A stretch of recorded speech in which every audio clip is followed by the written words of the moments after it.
up a wonderful article that was published. Which magazine was it published in? The magazine within a magazine, so called Mindful, but it was inserted into the Shambhala Sun in the January 2011. So it's distributed separately as well, but I haven't seen where it's going.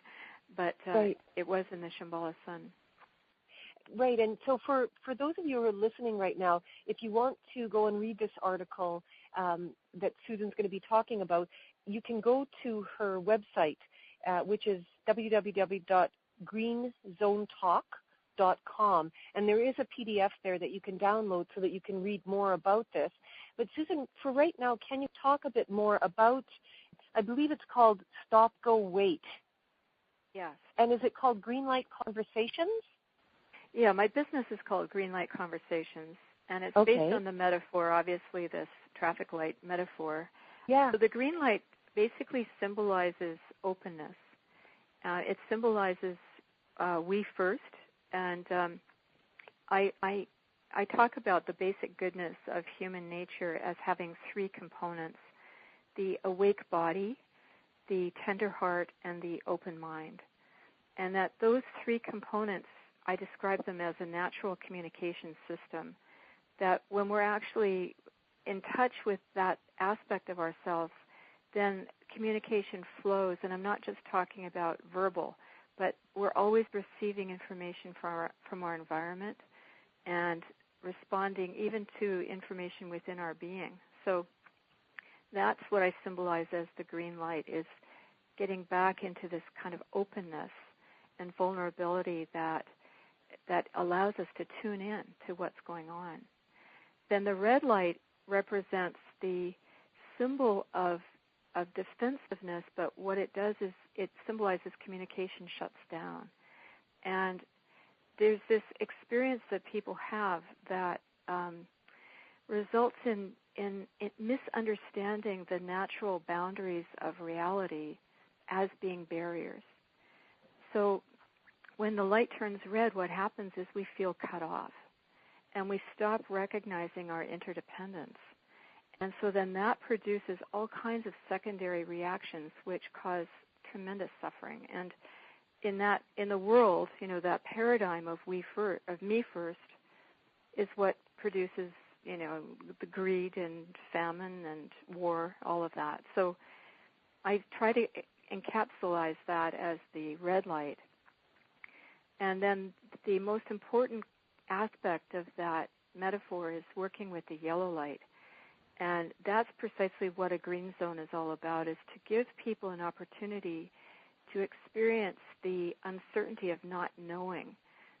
So for instance, if somebody really insulted me, I need someone to talk to, and I don't want to talk to someone who's going to take my experience and direct it toward blaming that person or, punishing or retaliating against that person. I want my friend to take that experience and use it to promote my own awakening.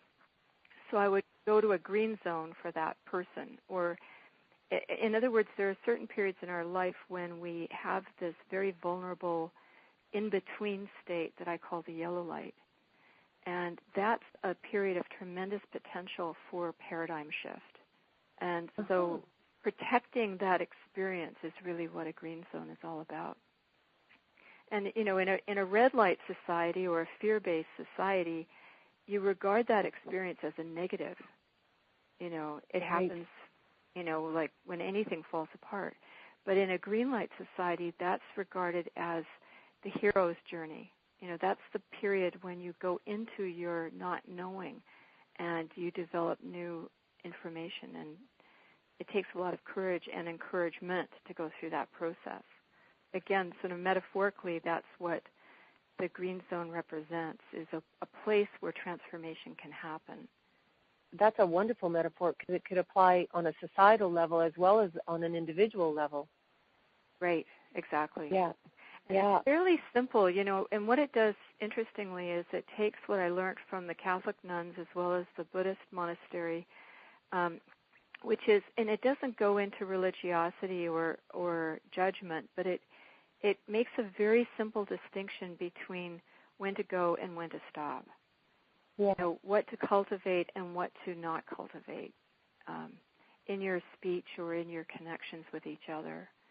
So, for instance, as a marriage or as a marital therapist, Yeah. I saw a lot of couples really harm each other thinking that they were telling the truth. But in fact, what they were doing is really hurting each other, And that distinction is a very subtle one between telling the truth and being responsible for allowing the other person to hear it in a way that they can hear it. Not something. The reason I was motivated to write the book and to do this work is I did not see it happening anywhere else. So I felt like I had to do it. And I think that, it's perfect timing also with regard to what we're going through in the world. I mean, if you look at what the world's going through right now, if there is a very simple kind of metaphor for people to think about and be able to reflect on as they're making choices, what a gift you've given. And even, I really also wanted to emphasize the word power because, for instance, we've heard in the United States recently a lot of talk about the toxicity of speech, people being toxic or speaking mindlessly. And what happens is there's this false idea of power that comes from red light behavior, and so if people start to recognize that genuine power comes from being connected to empathy, being connected to the open-mindedness, being connected to your perceptions and your body, then hopefully that can reverse some of those misunderstandings.